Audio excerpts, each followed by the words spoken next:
Assalamualaikum warahmatullahi wabarakatuh. Sebelumnya perkenalkan, nama saya Rosalini Zahara, NPM 204344113. Saya dari kelas 7I Prodi PGSD Universitas Muslim Nusantara Al-Wasliyah Medan. Baiklah, di sini saya akan menjelaskan bagaimana langkah-langkah dalam penyusunan proposal PTK atau penelitian tindakan kelas. Di sini juga untuk memenuhi tugas UTS atau ujian tengah semester saya pada mata kuliah penelitian tindakan kelas oleh dosen pengampu yaitu Bapak Sujarwo SPD MPD. Baiklah, langsung saja saya di sini akan menjelaskan bagaimana langkah-langkah atau tahapan dalam penyusunan PTK. Ada beberapa langkah dalam penyusunan proposal penelitian tindakan kelas. Antara lain, yang pertama, kita harus menentukan terlebih dahulu judul penelitian. Yang kedua, menyusun latar belakang masalah, rumusan masalah, tujuan dan manfaat dari penelitian. Yang ketiga, menentukan teori pendukung, kerangka berpikir, dan hipotesis tindakan. Yang keempat, menentukan metode penelitian dan menyusun instrumen penelitian. Dari yang saya jelaskan itu merupakan bagian-bagian mulai dari bab 1 hingga bab 3. Baiklah, di sini saya akan menjelaskan terlebih dahulu tahapan dalam menyusun proposal di bab 1. Karena dalam bab 1 kita harus menentukan terlebih dahulu atau menyusun terlebih dahulu judul penelitian, di mana dalam judul ini guru dalam menyusun penelitian tindakan kelas harus bertolak dari permasalahan yang terjadi di kelas, yang terdiri dari permasalahan guru maupun permasalahan siswa. Permasalahan terjadi karena adanya kesenjangan antara idealisme dan harapan yang diinginkan dengan kenyataan yang ada dan terjadi dalam pembelajaran di kelas. Adapun ketentuan dalam menentukan masalah sebagai berikut, di mana yang pertama, introspeksi diri terlebih dahulu bahwa adanya masalah dalam pembelajaran di dalam kelas, menuliskan masalah, mengidentifikasi masalah, menentukan alternatif solusi dan dari masalah yang teridentifikasi. Yang kelima, merumuskan masalah dan menuliskan judul penelitian tindakan kelas.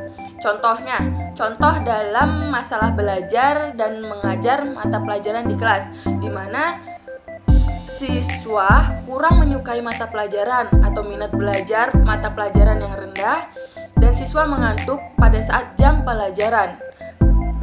Adapun yang bagian B, menentukan masalah yang esensial untuk diteliti, di mana dari masalah di atas yang sudah saya paparkan tadi, kita dapat memilih masalah yang mudah dilaksanakan atau yang mudah kita cari kajian teorinya untuk diselesaikan.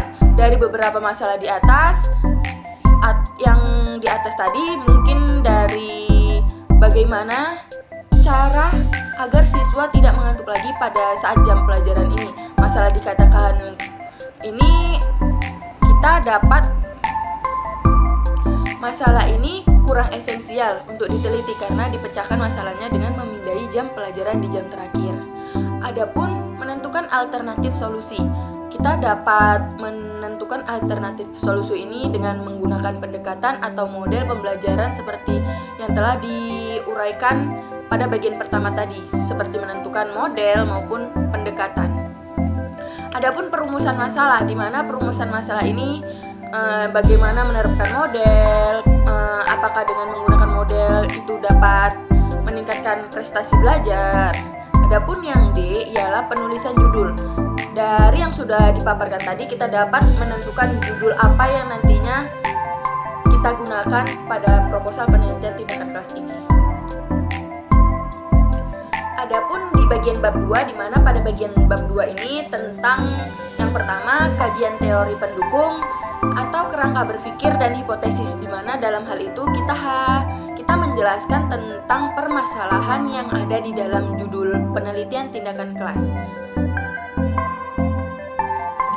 Sedangkan pada bab 3 di sini, pada bab 3-nya tahap penelitian tindakan kelas atau bagaimana melaksanakan penelitian tindakan kelas ini, di mana ada beberapa tahap. Di antaranya tahap yang pertama ialah tahap perencanaan tindakan, di mana pada tahap ini menjelaskan tentang apa, mengapa, di mana, kapan, dan bagaimana penelitian ini dilakukan. Penelitian sebaiknya dilakukan secara kolaboratif sehingga dapat mengurangi unsur subjektif, karena dalam penelitian ini ada kegiatan pengamatan terhadap diri sendiri, yakni pada saat menerapkan pendekatan, model, atau metode pembelajaran sebagai upaya untuk menyelesaikan masalah pada saat praktek penelitian tindakan kelas. Adapun dalam kegiatan ini peneliti juga perlu menjelaskan persiapan-persiapan atau pelaksanaan penelitian seperti rencana pelaksanaan pembelajaran atau RPP, instrumen pengamatan atau observasi terhadap pembelajaran, proses belajar siswa maupun instrumen pengamatan proses pembelajaran. Adapun yang kedua ialah tahap pelaksanaan tindakan, di mana pada tahap ini berupa kegiatan implementasi atau penerapan perencanaan tindakan kelas yang menjadi subjektif penelitian pada kegiatan implementasi. Ini guru atau peneliti harus taat pada perencanaan yang telah disusun. Yang perlu diingat dalam kegiatan implementasi atau praktek dibuat yang menyebabkan pembelajaran menjadi kaku. Dan kolaboratif disarankan melakukan pengamatan secara objektif sesuai dengan kondisi pembelajaran yang dilakukan oleh peneliti. Hal ini mengingat peneliti tindakan mempunyai tujuan memperbaiki proses pembelajaran.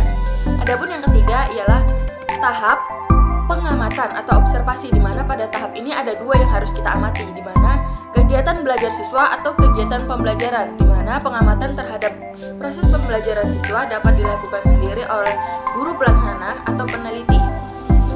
Sambil melaksanakan pembelajaran, pengamat terhadap proses pembelajaran tidak bisa dilakukan sendiri oleh guru.